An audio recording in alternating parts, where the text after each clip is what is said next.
What's up, UA fam? Ashley here. And if you love this podcast and you actually find yourself re-listening to episodes and wanting more of Taryn and I, guess what? You should subscribe to our Supercast where we give you bonus content every single week. But not just basic episodes, we do interactive episodes like personalized AMAs where you can specifically ask Taryn how her dating life is going, and you can specifically ask me how it's been living with my boyfriend this past few months. We do solo episodes and even scary episodes because we know how much you guys love those scary stories. And our Supercast community has been growing exponentially, so don't miss out. Subscribe to Supercast now and join the fun.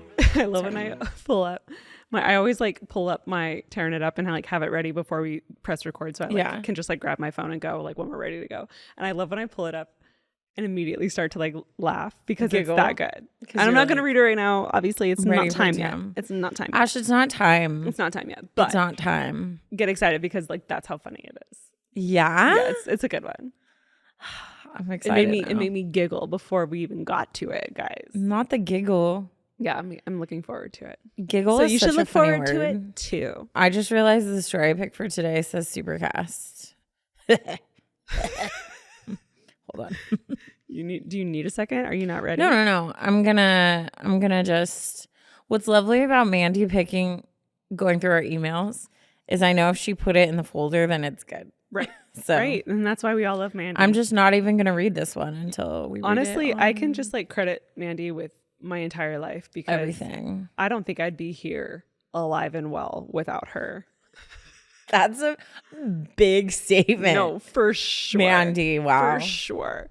At any point when I feel like things are spiraling and out of control, literally, if this was recording 5 minutes ago, I casually looked at her and was like, hey, are you free tomorrow?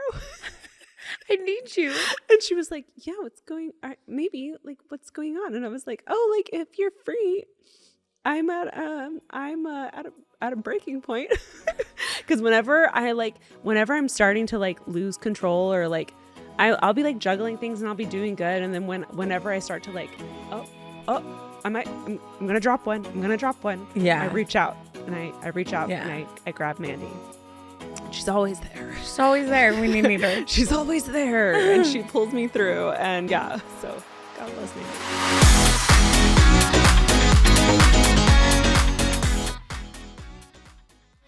Today's episode is brought to you by Nurture Life. Nurture Life is a meal delivery service that makes nutritious meals and snacks your kids actually want to eat, while giving parents the support they need too. Nurture Life's whole menu is perfect for kids aged 10 months to 10 years old. Their fresh meals and snacks are delicious, nutritious, and fully cooked. So head to nurturelife.com/advice and use code ADVICE for 55% off your first order plus free shipping. That's right, 55% off plus free shipping. Once again, that's nurturelife.com/advice. And make sure you use our promo code ADVICE. Even if you aren't a parent with young kids, you might have parent friends who struggle with mealtime. Make sure to share our code so our show gets the credit. Remember, put your little ones first with healthy meals with Nurture Life. Today's episode is brought to you by Google Gemini. Okay, UA fam, I am calling specifically out to our college students in the audience. Did you know you can turn the most complex topics into simplified ideas?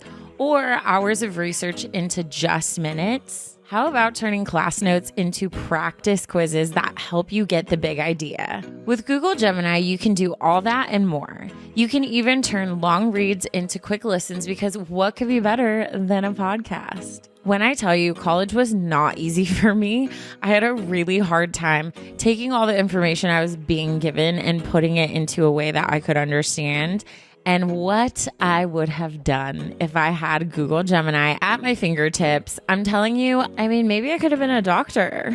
The great news is students get Google Gemini's Pro plan free for 1 year. Sign up by October 6th to get free access to Gemini 2.5 Pro, unlimited image uploads, deep research, Notebook LM, 2 terabytes of storage, and more. Visit gemini.google/students to learn more and sign up. Terms apply. This podcast is brought to you in part by Stash. So you want to start investing but have no idea where to begin? Stash makes it easy. Stash isn't just another investing app. It's a registered investment advisor that combines automated investing with expert guidance, so you don't have to worry about figuring it out on your own. You can choose from personalized investments or let Stash's award-winning smart portfolio do the work for you. With Stash, investing doesn't feel like gambling. It's simple, smart, and stress-free, so your money can finally start working as hard as you do. Get access to world-class financial advice with personalized guidance for just $3 monthly subscription. Stash has already helped millions of Americans reach their financial goals. Don't let your money sit around. Put it to work with Stash. Go to get.stash.com/advice to see how you can receive $25 towards your first stock purchase and to view important disclosures. That's get.stash.com/advice. Paid non-client endorsement, not representative of all clients and not a guarantee. Investment advisory services offered by Stash Investments LLC, an SEC registered investment advisor. Investing involves risk. Offer is subject to T&Cs. Wait. Before we even say anything else, I feel like we need to remind everyone of something. Everything. Take it over, Ash. Because we're already like in September. Yeah. Y'all already know October is like coming up so quick. Dude, so quick. I know it doesn't feel like fall outside, but like it's starting to feel like fall like everywhere else. Like aesthetically, all the pumpkin things are coming out. All the pumpkin flavored things are coming out. October series is quite literally around the corner. It's not a drill. We need your scary stories now. So if you have a scary story that you've been sitting on and you've been like, oh, maybe I'll write it in next season. No, we need it now. So submit your scary stories. We're talking things that have happened to you, things that have happened to people you love, crazy folklore you've always heard about. What's like a story you heard when you were young that kept you up on it can like also be everything. like kind of funny, like for the Tearing It Up segment. Like maybe it was kind of like a spooky, silly, weird situation. I thought it was a ghost. It was actually I thought someone was breaking in. Turns out it was like my drunk brother who like couldn't find his keys breaking in, like something silly like that. Like want it all. We want all of it. All you have to do is add October series to the title and submit it to our email. What's our email, Taryn? adviceunsolicitedpod@gmail.com. And we want it all. We want it all with all the details. So please, be creative. Be creative with it. And I'm so excited. I'm seriously so excited. No, for I it. can't wait. We need to start ordering. We need to start planning our costumes. Yeah, we do. Also, it's such a good time to follow us on our socials because you guys already know we love to go crazy on the October series socials. Yeah, we do. I'm with this heat lately, like I'm already dreading. No, I need fall. I'm like excited to film them, but I'm like dreading because Taryn and I always end up like dripping in sweat. Yeah. Because we're always like in these like big costumes, like in the like blistering heat. So that's gonna suck. Worth it though. Worth it. Anyways, one of these days we're gonna I think I forget sometimes that what people are listening. Like a lot of them. Like a lot. Like a decent amount. I feel. Are you saying our intros need to be different? Because no. Don't. I think I prefer the raw because I feel like it's more us. Yeah, and that's what we've always done. That's what we've always. This is the raw. This is us. I mean, you kind of just like bulldozed through the intro, so I didn't even get a chance to do my fun facts. Well, to be honest, it kind of happened organically because did it? Mandy pressed record and I giggled because I had just read the Tearing It Up and it happened naturally. So it was authentically itself. I couldn't help it. I'll let it slide. I miss you though, Ash. I miss you too. So much has happened since the last time I saw you. Well, yeah. So much. But wait, before we talk about us, can I tell you something crazy? Yes, please. Okay. So I went to Havasu this weekend. Mistakes were made. The lake sun hits different. It does. Arizona sun hits different. I got burnt so bad the first day. that I had to go to Walmart and buy a swim shirt for the second day. Yeah. So that was embarrassing, but it's fine. We survived. No, that's not the crazy thing. So have you been following the case going on right now in Yucaipa? Ashley, I'm so shocked you haven't, because that's like out towards your area. I'm so shocked you didn't send it to me. Well, I was waiting to tell you about this. Well, first of all, my mom is from Yucaipa. No one, when I saw people saying Yucaipa, I was like, what? Like, nobody talks about Yucaipa. And I'm so sad that this is how Yucaipa is like being, like, now people are hearing about Yucaipa. You mean yucca pie? Yucca pie? No, that's been the best thing, is like the TikTok. People being like news. Yucca pie, Yucaipa. It's like yucca. There's like Yucaipa. That was the one I heard a lot. And I'm like, y'all don't know. Anyways, so just to summarize, there was a baby got kidnapped, and the mom like supposedly was getting something out of her car. Someone came, attacked her, took her baby. That was like the supposed thing, right? But already from the get-go, people were like, it was like the cry with no tears vibe. No. Then, so like, here's where my like true crime antennas were perked. So it was that. Then like the second or third interview she had, she already started saying he was such a good baby. He was, past tense, which like, hello. Then they fully stopped cooperating with police. And to me, like, obviously police were looking into them. They got nervous. So then they were like, we're not cooperating. But to me, if my baby's missing, it doesn't matter. I'm like, you can straight up say you think I killed them to my face. Matter. And I'll be like, ask me what you need to, do what you need to. Deal with me later. Find my baby. Because everybody knows you always have to like clear the family and people closest to the victim. Yes. Question my husband. Question the aunt. Question the uncle. I don't care. I don't Find care. the child. Yeah. Like if you think it's me, I don't care. What do you need so that we can get away from this to like 100%. Find who did this? So you can get mad about them until after you find the kid. Yep. They fully stopped cooperating. Yikes. So then it got announced that they got arrested and of like suspicion, right? So that's kind of the last I had heard about it. And then yesterday we were driving back and we were in like the canyon right by, I'm pretty sure it's technically Moreno Valley where we were, like the 60 up in those hills. Yeah. So we're driving and we were like, what the heck? There was like this line of cars like on the side of the road, and there was like a news van. There was like some like other types of like big cars and like whatever. And so we drove and we were like, what is going, like we couldn't tell because everybody was looking down. And so we were like, I wonder if a car went over there. But then we were like, there's no ambulance. So like what's happening? We were so weirded out by it. Vanessa sends me a TikTok last night. They had the dad there from jail, like in his jail, like jumper. And it was the dad and a whole search team and detectives. And they were walking him around the mountain down there, which I'm sorry, anybody with two brain cells can tell what that means. Like he's cooperating and is probably telling them like where the baby is. So it was just it was the eeriest thing though, seeing on the TikTok, those cars and knowing that like we drove right past. Yeah.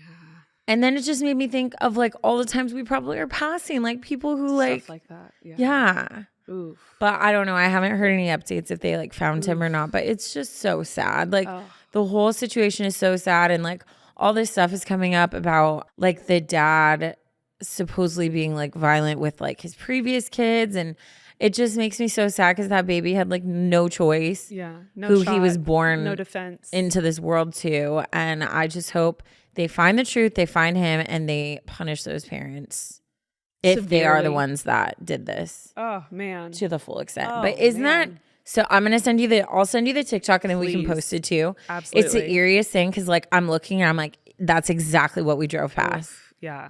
Exactly. If that's what we're talking about, I remember like learning to drive in those canyons. That's terrifying. Yeah. Yeah. That's so sad. No, I know. Poor baby. So sad.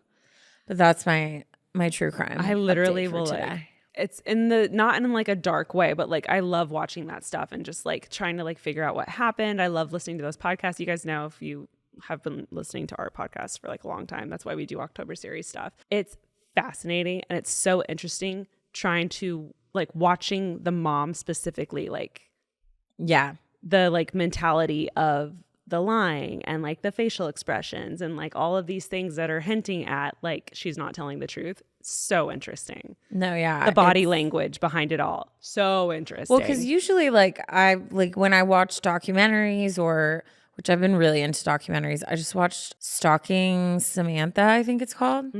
Wild. You should definitely watch it. Okay. But usually like by the time I'm like learning about something, it's like already solved. Done. I can't listen to open cases. It freaks me out. Open's not okay. I want to know exactly what happened, what they caught him, what was his background like, what are signs we should be watching for in other people. Yeah. Like that's what I want to know. So it's been really interesting, like actually seeing this like take place like day by day. But so sad. Poor baby. Ugh.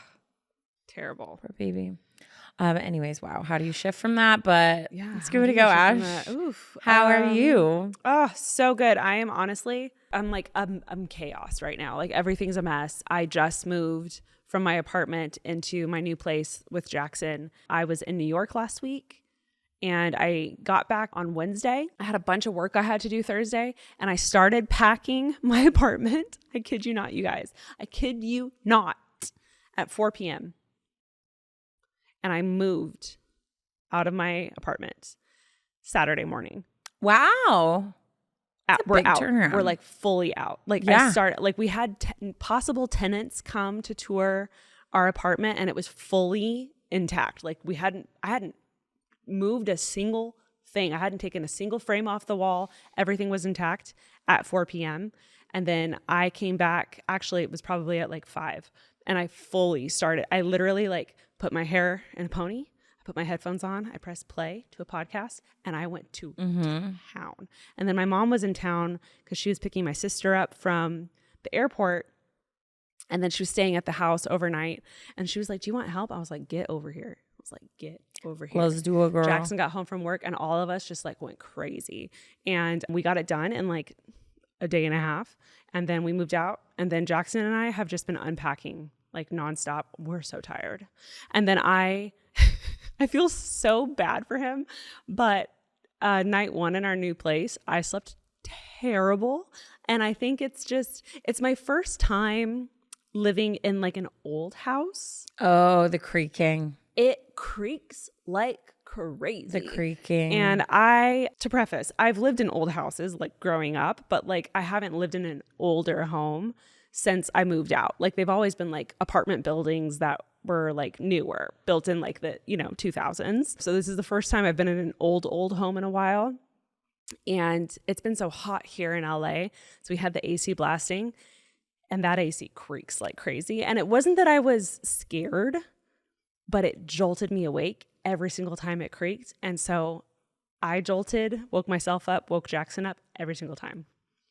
So I slept horrible the first night. So I was like a zombie yesterday. But I took myself some Lemmy sleeps last night, slept like a rock, like actually blacked out. Like I took a hot shower, took some Lemmy sleep, even took my like apothecary drops that I love, my like wind down drops that I add them to like a LaCroix and they help me calm down. I blacked out stone cold last night, slept like a brick, and woke up feeling so good this morning. Love that for you. So last week was nuts. This week's also going to be nuts because I have to play catch up because I didn't get all my work done last week. But feeling good. That I feel like that's so normal because like even I remember the first couple nights in my apartment, it took me a long time to get used to like the ice machine noise, the air when it turns on and off, the everything. And then you add on top of that like neighbors or like random noises. And even like my man's house the other day, I like stayed all day to like wait for a delivery. And there were so many times I was like, what was that? What was that? Like, because I was by myself in his house. And I feel like it just takes time. But like as soon as your mind starts to wrap around like, this is familiar, this is what this is, then it like it kicks in. But I feel like that's the first few very creaks. normal. I like jumped up and like damn near almost like sat straight up and was like, what's that? And it scared Jackson.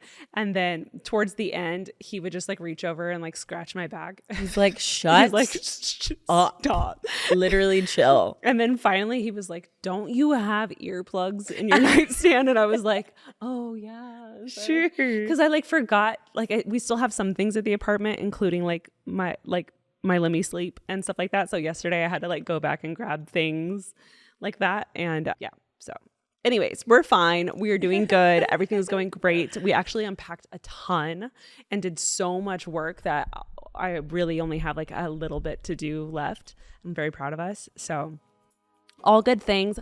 I'm literally documenting everything on my YouTube channel. So if you want to watch, you should totally check that out. Check her out. And that's all I have to say about me. Today's episode is brought to you by Nurture Life. If you guys know anything about me, you know how important my niece and nephew are, and they spend a lot of time at Tay-Tay's house. They are at that age where food can be such a hassle, and it is really hard to find things that they enjoy eating or are willing to eat. And you always want to make sure it's healthy. And when I tell you, I have never been more jealous of their food than when I was feeding them Nurture Life. Nurture Life is a meal delivery service that makes nutritious meals and snacks your kids actually want to eat, while giving parents the support they need too. Nurture Life's whole menu is perfect for kids aged 10 months to 10 years old. Their fresh meals and snacks are delicious, nutritious, and fully cooked. That means they are ready to serve in just 1 minute. Nurture Life lets kids enjoy a healthy, nutritionally balanced diet while still eating all their favorite foods like mac and cheese, spaghetti and meatballs, and much more. All the while, parents can be sure there's always a healthy meal that their little ones will love. That's why Nurture Life is the top meal delivery service for babies and kids, and it is even allergy friendly too. Nurture Life sent me a box to try out on my niece and nephew, and they totally loved it. They had like the Super Sammies, which are peanut butter and jelly sandwiches.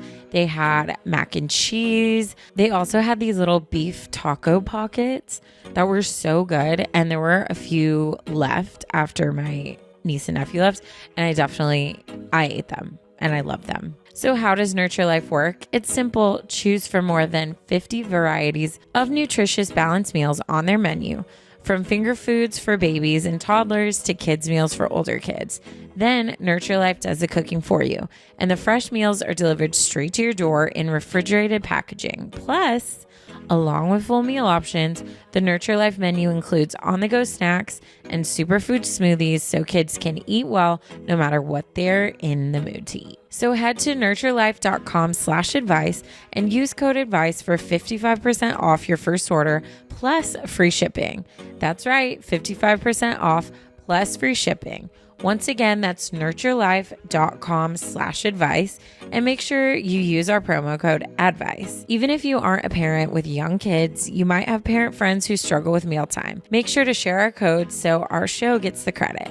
Remember, put your little ones first with healthy meals with Nurture Life. Today's episode is brought to you by Google Gemini. Okay, UA fam, I am calling specifically out to our college students in the audience. Did you know you can turn the most complex topics into simplified ideas, or hours of research into just minutes? How about turning class notes into practice quizzes that help you get the big idea? With Google Gemini, you can do all that and more. You can even turn long reads into quick listens, because what could be better than a podcast? When I tell you college was not easy for me, I had a really hard time taking all the information I was being given and putting it into a way that I could understand.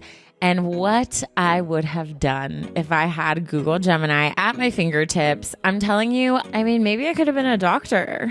The great news is students get Google Gemini's Pro plan free for 1 year. Sign up by October 6th to get free access to Gemini 2.5 Pro, unlimited image uploads, deep research, Notebook LM, 2 terabytes of storage, and more. Visit gemini.google/students to learn more and sign up. Terms apply. Starting with the turn it up, because you guys, this is so funny, and I'm not going to say the title. Are you ready? Yes. Here we go. Dear Ashley and Taryn, I wanted to start, as everyone does, by telling you how much I love you guys. Aww. I am a day oneer and have been a fan of Ash's YouTube channel for years and way before the podcast ever started. I love this podcast so much and I've loved seeing it grow over the past 5 years. My story is pretty specific, so there's no point in staying anonymous. My name is Chloe and you can say my name. This literally happened to me last night.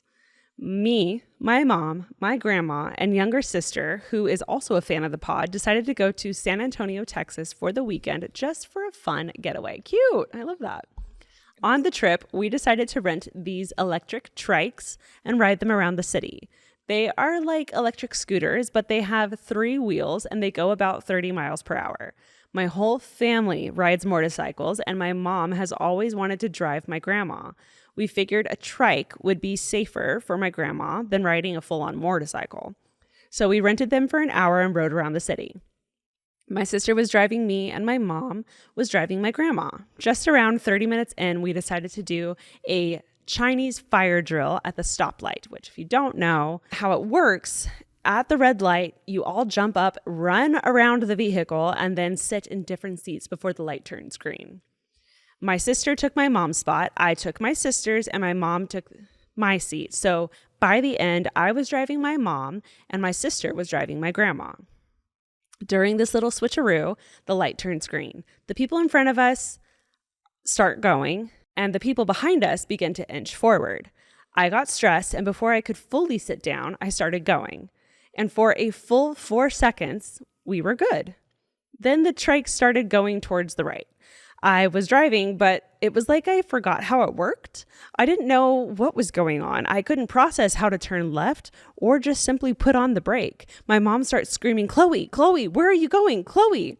I put my foot down to try to stop, but I feel the wheel against my boot. There were parked cars to the right of us that we were headed towards. At that moment, I figured the best thing to do was to abandon ship. I jump off. My left foot gets stuck under the right tire and I face plant into the concrete. I feel the tire run me over. Oh, and did I mention I was wearing a dress? So as I was casually getting run over by the moving vehicle, my dress came fully up in the process. Finally, the bike stops on top of me and my mom moves the bike off and I got up. I was fine besides my bruised ego and a road rash the size of a melon on the side of my thigh. My mom made it out fine okay too. After checking if both of us were okay, we got back on the trike and kept driving. When we got home, we had to clean my road rash. We had to put hydrogen peroxide on the wound to make sure we got the dirt all the way out, which was literally one of the most painful experiences of my entire life. I'm literally sobbing from pain and all of a sudden I hear my 76-year-old grandma walk up and put what looks like a vape in front of my face and say, take a puff of this. It helps with the pain. Grandma. Oh my God. I'm not a person who vapes, so I shake my head and say, no, thank you. Then it clicks. I immediately look up with tears in my eyes and said, Grandma, did you just offer me weed? She gives me the stupidest little grin and nods, and we all burst out laughing. I couldn't believe that the first time I was offered, quote, drugs of any kind, it was from my grandma. I'm thankful everyone made it out safe with just a few scratches. It could have been so much worse. I hope you got a good laugh out of my story. I love you both so much. I know you guys love pictures, so I've attached a picture of me, one of me and my sister, and one of us on the trikes in question. Thank you for creating such a beautiful support system with this podcast. I can't wait to be 80 years old, still tuning in every Monday to get some unsolicited advice. Cute. Dude, us as old lady podcasters is going to be such a vibe. It's going to be so much fun. We're all going to be complaining about like our arthritis and our medications. We're going to be talking about like fights with our doctors and like our grandkids running amok and like all of that fun stuff. And like all the girlies writing in about dating stuff, we're going to be like, it's not worth it. We're going to be like, screw him. Or like our grandkids like dating, like all the drama behind it. Here's them on the trikes. Stop. The LED lights. Yeah. Here's her and her sister. Cute. And her. Cute. Y'all are so Wow. fun. I love the mom, daughter, sister, and like grandma night out like situation. I personally never got to grow up with like grandparents, specifically not grandparents young enough or close enough to like hang out in that way. So that is so cool and so fun. And I'm very jealous. That's such a fun experience. Speaking of grandmas, you know how I said, I'm pretty sure I told on the podcast how I called her and I told her about the guy I'm dating and how she remembered. And I was like, how did she remember this? How did you remember? My dad says every single time he sees her, she asks about him. That's so and I was sweet. like, I don't know if it's sweet or if the fact that I'm finally dating someone is It's such impactful. a monumental. She's been waiting. It's like We've all been waiting. Shattered. Taryn has a man. Yeah. Like not me getting a man breaking Alzheimer's. Like Her body was like, we've saved a spot. We've saved a spot just for this. dude. We've saved a file. Which is like wow, this is turning into an emo corner, but when my Oma passed away, I was like obviously like devastated. She was like one of my favorite humans in the entire world. But one of the things I've always like mourned is the fact that she'll never meet who I end up with, because when I broke up with my ex, I thought everyone loved him because I was just in a blind like love bubble, you know? But I remember we were walking, I might have told the story, but we were walking to one of Ryan's games and she would always go, how's your beau? That's how she would ask me. My Aunt Marianne always called her, Yeah. though. Yeah. And I was like, oh, actually, Oma, like we broke up. And I was like getting ready to like comfort her. She looks at me. She's like this like thick German accent. She's like, good. And I was like, what? And she's like, good. Like that's not Your person. She's like, I get why you guys liked each other. She's like, but I've prayed for the man you're going to marry every day since you were born. And that's not him. Like, I know it's not him. So I always had this comfort of like, well, when I do find the man I'm going to marry, once he meets my Oma, then like that'll be confirmation because she'll like know. Yeah. So when she left, I was like, left, you know, unfortunately passed. I was like, now I'll never know. Like, it's all. How will I know? It's all like How will a it be gamble confirmed? at this point. Yeah. But, Oh, that's so sweet. anyways. Okay. Let's get into my story that I have not read until this moment. This one is titled, My Therapist of Many Years Retired. How do I move on? Dude, Shoot. can we talk about like when I went through all my thyroid cancer stuff, I finally had the best team. I loved my surgeon, loved my doctor, loved everything. And that's so important, feeling safe, So feeling comfortable important. to And I ask had questions. years of terrible doctors, which Yes, is why I it remember. went Yeah. so long without being taken care of. But within probably like 3 months, I got letters from both of them that they were like moved to a different location or retired or whatever. And I was like, you're not allowed to do that. Yeah. Like, you're supposed to be with me my I'm whole sorry. life. You can't live your life like that. Like, your therapist gonna- retiring? Like, how dare she? Or he? Whatever. Like, what? How am I supposed to function? How dare you live your life for you? Yeah, like I'm supposed to tell my trauma to someone all over again? Like, so rude. From the ground up. So rude. Hey, ladies, my name is but I would like to stay anonymous. And she puts in all caps, Bleep it, Michaela. Before I start my story, I just wanted to say I love the pod so much. I've been listening for a few months now and have been going back to listen to every episode from the beginning. A queen. Hey, I don't even appreciate like- the listens. Every listen counts. I don't even listen to my own favorite podcast twice. So, like, honored. I have, but only for one podcast. I bet you could guess which one it is. My favorite murder. Okay. The only thing I look forward to on Mondays is unsolicited advice. Our queen. So thank you, girls, for being my entertainment on my commutes to work. Now, I'm not sure if any of this is relevant to the story or is necessary. It is. It is. But in case it is, I'm turning 20 this year. 20. Recently redid the Enneagram test, and turns out I'm a 3-wing 2. I used to be a 2-wing 3. Oh, fascinating. All right, let's get into it. I started therapy back in 2019 when I was dealing with some really bad anxiety that was followed by depression. Starting therapy was something that I was very reluctant and scared to start, but very thankful I did as it helped me out of some pretty dark times. For those who have been to therapy, you know that finding a therapist that is the right fit is very similar to dating. It takes time, lots of practice, and unfortunately, some trial and error. It took me a few tries to find a therapist that I finally clicked with and felt comfortable sharing everything with. But once I did, I didn't hate going to therapy, and I realized how helpful it was for me to deal with my anxiety and depression and all the ups and downs that come with everyday life. Fast forward to December 2024. My therapist, we'll call her Bella, retired. No. Bella wasn't the therapist that I had for the longest amount of time, but she was definitely the one I clicked with almost immediately. It made me feel super comfortable. Bella's areas of expertise were on par with my issues. Her therapy styles matched my wants and needs, and most importantly, she didn't treat me as a child, but as an empowered, grown adult. Oh, love it. She was very open with me for a long time that she would be retiring at the end of December, so I knew I was going to need to search for a new therapist at some point. I was seeing Bella until she retired and then took a little break from therapy as I was busy with life and school.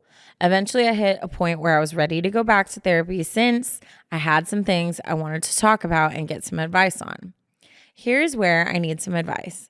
I've been through a handful of different therapists the past few months trying to find the one that I feel comfortable with. The issue is that I have yet to find that person. One therapist seemed incompetent and didn't know about half the things I was talking about when they are very common things with dealing with anxiety. One hyperfixated on telling me over and over that taking a cold shower. You know what this is giving? When you're like, oh, I have a headache, and someone like you is Have always you had like, water lately? have you had water? And you're like, stop. Like, Stop. I know that's probably right, but I'm done. One therapist hyperfixating on telling me over and over that taking a cold shower in the morning is the most important thing I could do because it resets your nervous system. She said this does help a little, but didn't give any other good coping mechanisms. And one said some things about something I was going through that just really didn't sit well with me and didn't make me feel good. I understand that finding another therapist will take some time and patience, but I'm very close to giving up my search as it can be very draining to have to restart every time with every new therapist and retelling the same stories that are sometimes really hard for me to relive over and over again. I always try and be as vulnerable as possible in my sessions, as you can only get out what you put in, but it can be quite defeating when you tell them some hard things you're going through and don't feel like it was received or understood, and you walk away from the session without any wisdom or tools that connect with you. I know therapy can be a very helpful tool and outlet for me, so I don't want to give up on my search, but I'm finding it very difficult at this moment. Any advice you guys have would be greatly appreciated. I want to thank you guys for all your wise words and advice on everyone's stories. It would truly mean so much if you guys read my story and share your thoughts with me. I wish you baddies all the best. Love y'all. From Anonymous. And she said, also attached is a picture of one of your biggest fans, aka me. Baddies. Who, us? Ah, look at that little winter wonderland in the red Right? sweater. Wow, So cute. Wow. Can you believe Christmas is not that far away? Ash, we haven't even hit. You're actually giving October. Christmas. You have red nails I'm and a giving green sweater. Christmas. How are you wearing a sweatshirt right now? Here's my problem. One, and we'll get right to you, Anonymous. It's literally like 100 Okay, degrees one. outside. I didn't know the air conditioner was broken. Two, But you had to get to the studio today. my apartment is freezing at all times, and then I go straight from my apartment into my car and then drive here. So I never am outside. 3, my apartment looks like an actual bomb went off because I had to pack really fast and I haven't unpacked and it's just chaos. and this was laying next to my bed. Okay. That's the end of my story. Okay. Also, I broke all of my right hand nails in the lake. Yeah. So I just chopped them all off, and I'm very sad about it and mourning the loss. Yeah.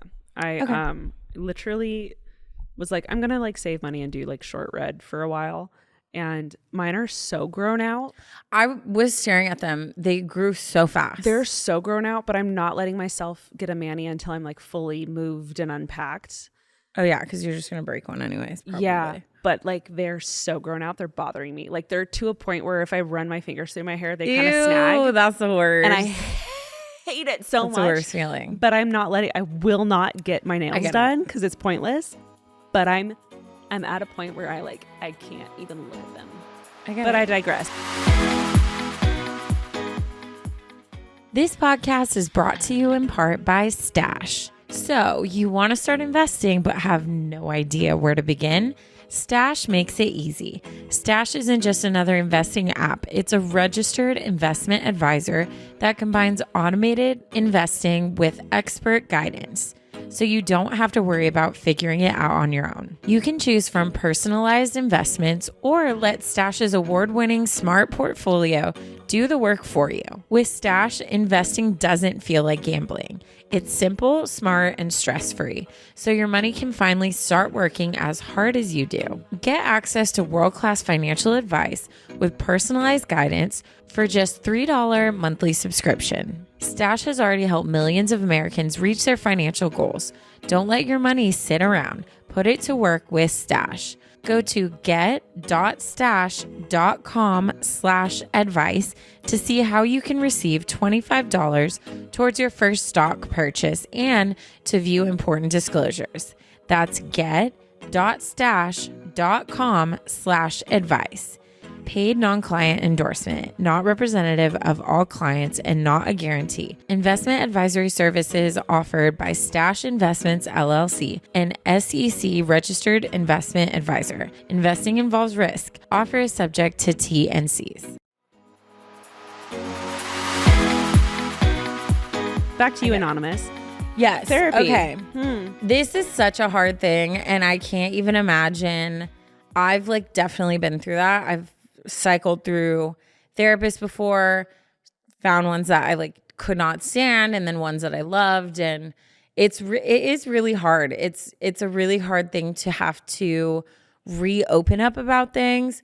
One thing I will say, I really firmly believe that every time you talk about something, you steal a little bit of power back from things that have a hold on you. Mm-hmm. So even though it's hard to keep rehashing certain things, hopefully as you do it, you start to sense oh, okay, this didn't hurt as bad to tell it. Or maybe, in retelling it, you have different realizations about something that you're oh, I didn't realize that could be why this happened or why I felt like that. So I think instead of dreading the process, I would almost start to look for silver linings in it. Totally. It's so hard because all you really can know about a therapist when you're searching is if they specialize in something and then their picture, right? So it's hard to know what their style is, how they're going to be.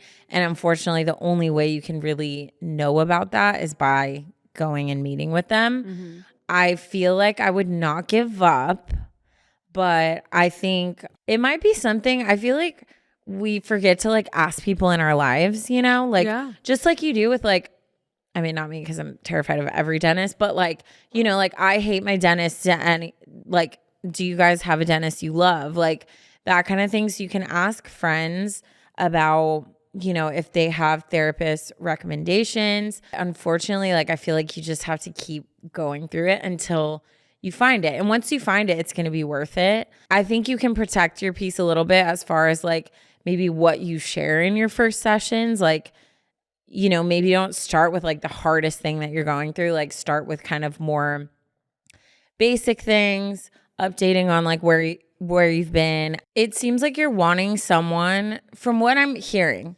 when I would reach out to a therapist, if I were you, I would say, I would love to know, like, if you can describe to me like your style of therapy, I would let them know like I'm looking for someone to help me with like giving me coping tools, giving me homework to do.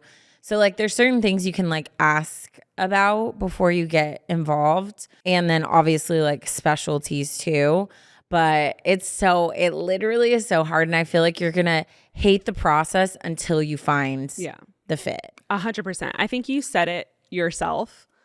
And I think you already know that it's going to be a little bit of work, but therapy and finding the right therapist is exactly like dating. Mm-hmm. And it takes work. It takes a lot of trial and error, and it takes a lot of effort on your part, unfortunately. And I think there's nothing wrong with making a deal breaker list of like things that you're specifically looking for. I know like there were specific things I was looking for when I was looking for a therapist. I definitely went more of like the word of mouth recommendation with my first therapist. My sister had been with her therapist for like 6 years. And so I reached out, I like got her contact information and reached out to her to ask for a recommendation for my first therapist. And I really liked her. And then after I stopped seeing her for a while, and I recently started doing premarital counseling with my fiance, I did the exact same thing because I like loved the recommendation I was given through her.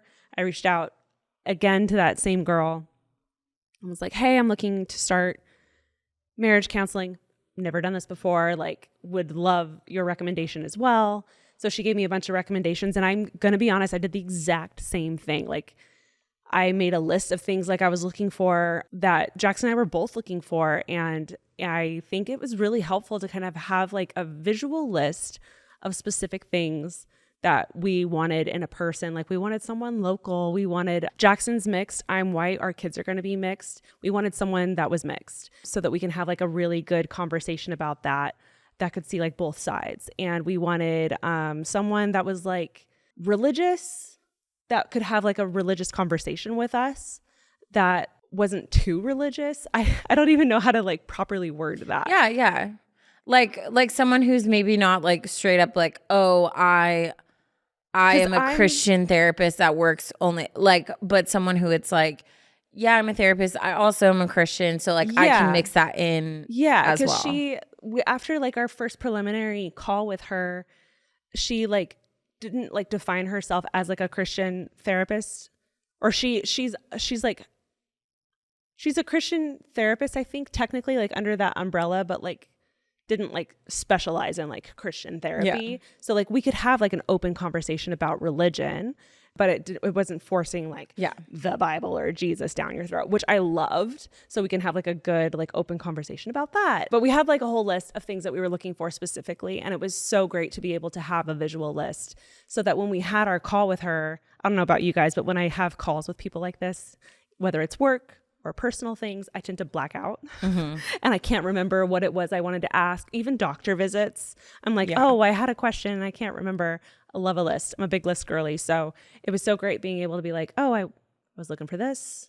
While I'm on the call with her, I was looking for this, checking off all the boxes. And I'm like, wow, she's a really great fit. And so that after our call with her, I was able to turn to Jackson and be like, what'd you think? Yeah. And he was like, I actually really liked her. And I was like, cool. And, you know, maybe a few sessions down the road, we change our mind. Totally fine.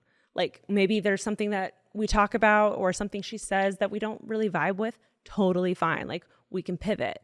And I think that's something to remember is you're not married to this counselor. Like she can take you maybe partway down the road and then you take a turn and you find someone else who can take you the rest of the way or whatever. But yeah, it's not a long-term commitment. It's finding someone that can get you maybe part way, maybe the whole way. And it's definitely a vibe check. Like you want to vibe with the person. I also think like you can also take things from, even if it wasn't ultimately like a great fit, you can still have things that come from those different people. Mm-hmm. Like one of the therapists that I hated, I had the biggest breakthrough with because of like something small she said that really clicked in my head. Yeah. I still switched because I didn't like her style. Yeah. But forever grateful for that one thing that she said. So I think like don't give up. I think the search is worth it. I think like I said, maybe just have it be more of like, okay, this is my new therapist. I'm going to work just on social anxiety. Like, see if we vibe, if she's like, whatever, like if she has good tips and tricks, like, and if I'm like, she's not even handling this well, then I know I'm going to make the switch before I start diving into deeper things. Maybe reach out to your old therapist, like Ash said, and just say like, hey, I'm struggling with finding someone who matches A, B, C, D. Mm-hmm. Do you have any recommendations like you would suggest? So I feel like keep it up. Also, I loved my therapy journey, and I think therapy was a huge part of my healing, but it was not the whole part of my healing. I think a lot of my healing came from personal work I did as well.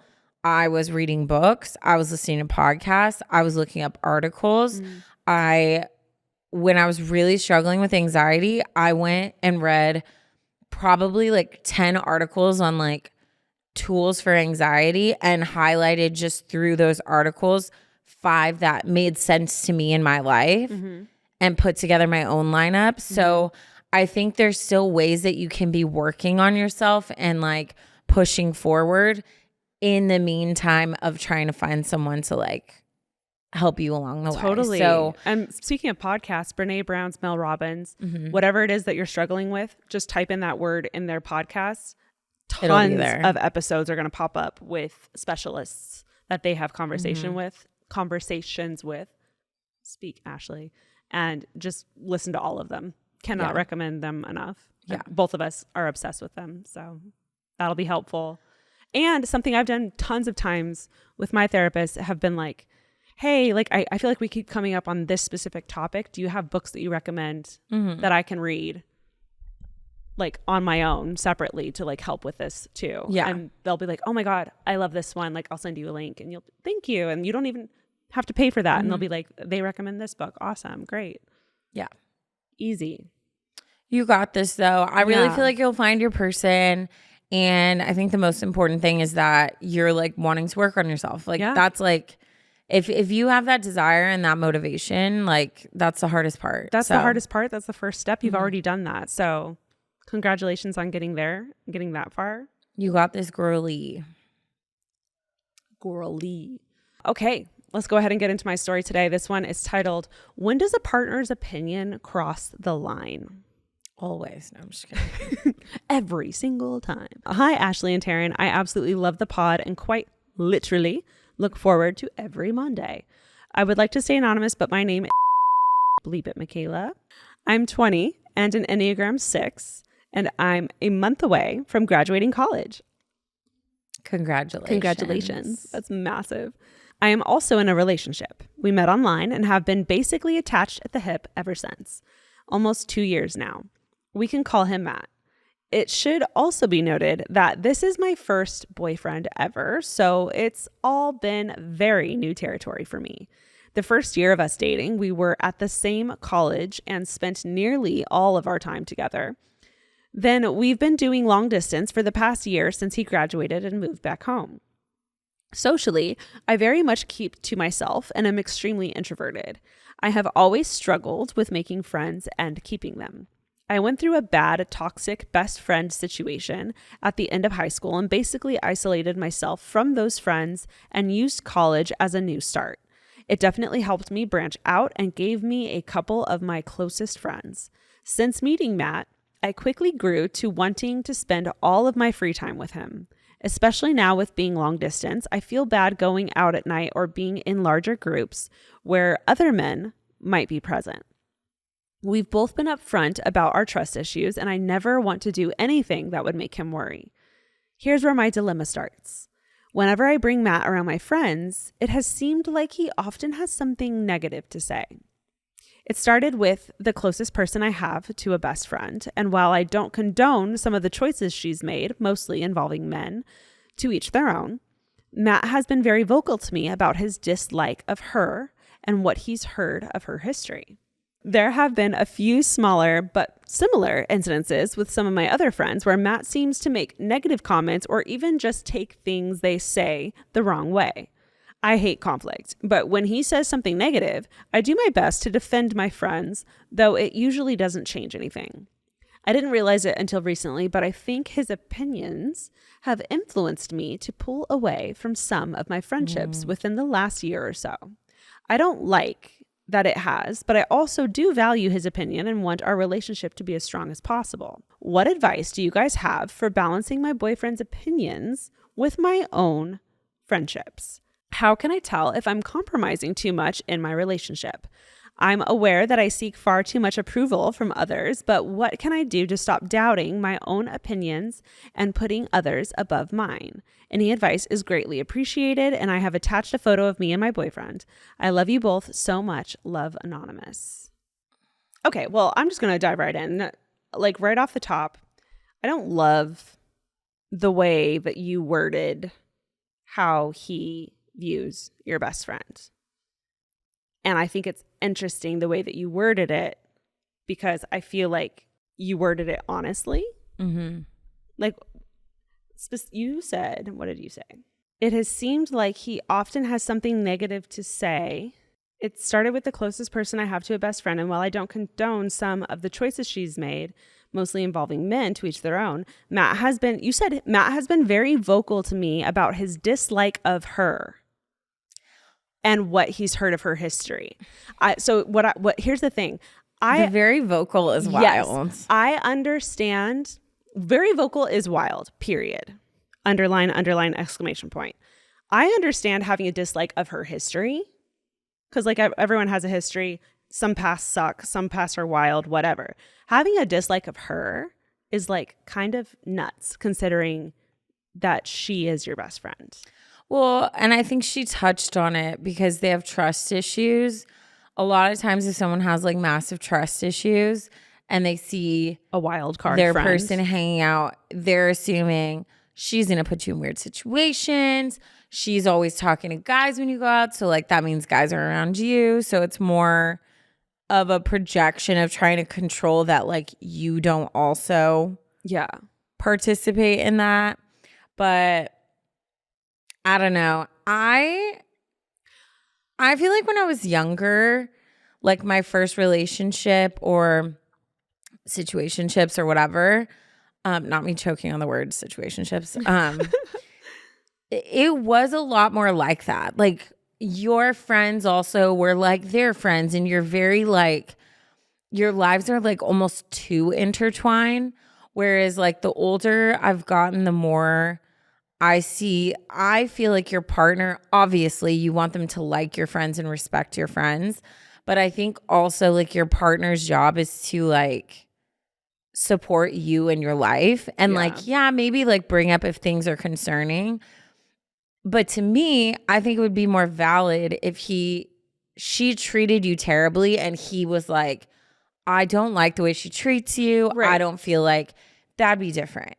Versus like he's like attacking her character. And you don't have to like I'm sure Jackson, if he like really sat down, there's like maybe one of your friends that he's like, she's not my total cup of tea, but like she's your friend. So like for sure. Why does that matter? Like how I feel. And let's say he didn't like you. Fair. I didn't say me. Fine. Like he loves me. Sure. Yes. You're right. But like let's say he didn't like one of my friends. Yes. It's fine. He has a right to like not like everybody. But to like vocally all the time to my face say something about one of my friends, like I don't want to hear that. Like in my opinion, that's just rude. Like clearly it's unnecessary. Clearly these people are people I have chosen to bring into my life, that I hold dear to my life, and you vocalizing your dislike of them is inappropriate, and I think outright rude. And I think there is a time and place to do that, and it's if I ask your opinion. That's what I was going to say. Or if it's starting to affect my life in some kind of way. Yes. I'm very curious. Is this him just bringing it up randomly whenever? Yeah. Or is this you telling a story about her and then him being like, dude, I don't know about this girl. Yeah. Is she dragging you down? Yeah. And to be clear, Jackson loves Taryn. No. Yes. No, I'm just kidding. But I think it's if if all you're doing is telling him all her crazy stories, then I feel like that's a little on you. Like there's certain things like, yeah, you tell your partner like a lot of things and like they're your soundboard. Like you talk to them about things. But if all I'm doing is telling like my man all these terrible stories about Ashley, what do I think his opinion's going to be about her? You are the one that's actually forming his image of who I am, of what my character is and what I value. You probably wouldn't appreciate that. You're like, why are you telling him like that I just hooked up with this guy? Like, I'm telling you that because you're my best friend. Like, your man doesn't need to know that. There's girl code or there's girls conversations. And it's not being secretive, but it's like there's certain things I'm learning. I'm getting better at this because I'm such an open book and sometimes that can be my downfall. Like even my relationship with like my man right now, like I'm so quick to like want to like tell everybody everything. So like if I'm sad about something and there's certain things like I'm learning, like not everybody needs to know everything. Like some of the things like I can work on myself and I don't have to share every thought, every feeling with everyone because some people are not safe to do that. And some people jump to being like, oh, ew, red flag, ew, like to like everything. You know what I mean? So I feel like the older you get, if you're back and forth in your feelings of the person, yes, then some of us are going to be like, oh, we hate him. Oh, we love him. Oh, we hate him. Oh, we love him. Yeah. Not saying I'm back and forth in my feelings, but like that can happen. Yeah. And I think that it's just something like I would reevaluate if you're like, oh, well, every time he's telling me how much he doesn't like her, it's because I'm telling her dirty laundry to him. Then I feel like it's an easy fix of like, you just need to protect like what you talk about with him about her. Now, if he's just bringing it up every time you talk about her or talk about going out with her, or you're telling a funny story and she's in it and he is like snapping back with these comments, that's an issue to me. Yeah. And that would be something where I would simply say, hey, I'm not asking you to love her. You can have your own opinion about her, but she's my best friend. And I don't need to always hear something negative when she comes up. Like, it's weird to me that she's in your mind that much. Like, that you have to think about how terrible she is all the time. Like, chill. And I think it's okay to kind of like check him the next time he says something negative and be like, hey, I'm sorry if I've been painting like a bad picture of her, but I hope you know that I love and adore this person and she's my best friend. And I don't appreciate all of the negative comments coming from you. But I would take part responsibility since you are the one like saying a lot of these stories. Stuff, But I would like try to check him the next time it happens. Taryn's actually, I feel like you're the one who's told me this and I've kind of pocketed it and have used it in life like ever since. But like checking people in real life when it happens is such a good tactic of being like, okay, here's something I want to try to fix because of whether it's your fault or their fault, doesn't matter. Like something I want to fix, put it in the back of your pocket. And the next time it happens, whether it's something they say, whether it's something you say, or you just happen to be together, fix like right then there, be like, oh my God, I've been wanting to talk about this. You said this, it reminded me, like, I am so sorry. I feel like I have been saying a lot of her stories to you. And like, I just want to clarify, I adore her. And I really don't appreciate like all of the negative stuff you've been saying. Well, also like, yeah, she's a hot mess, but she's an adult and that's her decision. Like, yeah. And she's also your hot mess. Like you love her. She's not like, she doesn't need your opinion. She doesn't need my opinion. Like she's doing her own thing. Like and like, maybe like if trust issues are a thing, maybe like validating him and just being like, hey, she is crazy, but I'm not. So when she's out doing like whatever, like that doesn't mean that I'm automatically doing that. Like, is that what you're afraid of? Like kind of trying to see like what is motivating that. But you also made comments that he does this with other friends of yours because you said it's causing you to pull back from different relationships. That to me it's a whole other is a little bit scary because that's very like, I think in a relationship when when someone is making you isolate from people that you love and that you would not normally isolate from, that is a red flag. That is a little bit scary. So I think this is definitely worth spending some time thinking about. Yeah. Tracking patterns. Totally. Asking other people's opinions, because I feel like that can be a sign of an unhealthy relationship. And it's okay to talk to him and be like, hey, we've been dating for 2 years now. I think it's safe to say you've known me long enough to know that I don't do that. Not that I wouldn't do that. I don't do that. Track record. I have the receipts to prove I don't do that. So you don't have to worry about me. Yeah. And when I tell you my friend's stories, I'm not looking for your opinion. I was looking for a laugh. Yeah. I was looking for a giggle. If I want your opinion, I'll ask for it. Moving forward. Like, I'll stop telling you my friend's stories if this is going to be a problem and cause you distress. But like, I was just looking for like a ha ha ha, just Jackie being Jackie, you know. I wasn't looking for like your thoughts on the topic. Yeah. If that is going to cause you to stress out or worry about me, which one it shouldn't, then I will, moving forward, stop letting you in on those little stories that I think are fun and funny. Because again, it's Jackie being Jackie, you know? And if he still has problems with that, then I think you might need to maybe add a little more distance with him specifically. Yeah, because that's the last thing you want, is to be like isolated from friendships. Yeah.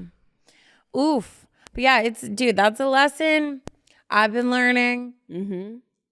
You got to protect what you tell people, because then you're letting people have control over what you think. It's so bad nowadays. I think because of TikTok, like everyone's up in everybody's business. Everybody has an opinion and is very loudly sharing it. Everybody's very vocal about like, this is a red flag, that's a red flag. Like bare minimum, he sucks, he's secretly dating someone else. Like throwing just so much at you. It's really easy to like take a lot in and to feel like you have to also put a lot out. And sometimes like shutting your mouth is the best thing that can happen. Like she does not need you to tell everyone everything. So like keep those stories to yourself if needed, and take a survey of the rest of his behaviors and then move forward from there. 100%. Yes. I support and agree with that. And I'm excited for you. I think this is a healthy thing to learn in general. And again, reminder, you're 20, and I feel like this is such a good age to be like building that foundation of like standing up for yourself, remembering who you are, not letting people control your feelings, your thoughts around other people, and like who you allow in your life and stuff like that. This is such like a foundational, like pivotal point, and I'm glad you're working on it now. So proud of you. I don't know. It's just so crazy. Like when you get older and you start to have different realizations and you're like, oh, like we're just like old and wise. I can avoid this by doing this, or I can do more of this if I do this. Yeah. Or, oh, why am I letting this bug me? It actually has no relevance to my life. Like it's any just way. so crazy how like, I think sometimes we forget we have control and power, even when we feel like helpless in our life. Like if I can't control any circumstance except what's in my own hula hoop, and I can control how I let things impact me, what I let into like my mind and my ear holes, and what I like don't. So it's just so crazy how sometimes like to be like, well, just don't tell him her stories. But it's like when you're in it, you're like, I don't want it to be like this, or I don't want, you know what I mean? Yeah. So I think it's just all of us need to take time when things are bugging us to step back and be like, okay, what can I shift? What do I actually need? What do I not need? Totally. And go from there. Yes, ma'am. Okay. Mandy texted you some. I know, I didn't like it. It wasn't Mandy's fault. It wasn't Mandy's fault. It was something someone sent in. So don't put it in, Michaela. Because then people will never send one in. Leave it in. No, don't, Michaela. Leave it in, Michaela. Okay. I stayed up wondering all night where the sun went. And then it dawned on me. Wait. I feel like I just heard this recently. Who Who would it have been if it wasn't you? You're cheating on me. No, who would it have been if it wasn't you? Cheating on Literally me. no one. It had to have been you. Have we done this recently? No. Are we sure? Yeah. How do we fact check this? I just did. Cheater. Betrayal. Well, it's really good. It's really, really good. It just feels familiar. And I'm like, wait. You probably saw like a TikTok or something. I mean, maybe. Or, we've been around 6 years. Maybe we've done them. I never repeat. I for sure have repeated. For sure. Well, guys, we have made it to the dad joke. You know what that means. We love you the mostest. If you want your story read on this podcast, if you need a little unsolicited advice in your life, then email your story to the pod. What's our email, Taryn? Advice, unsolicitedpod@gmail.com. We love you so much, and we'll talk to you soon. I love you. Bye. Bye.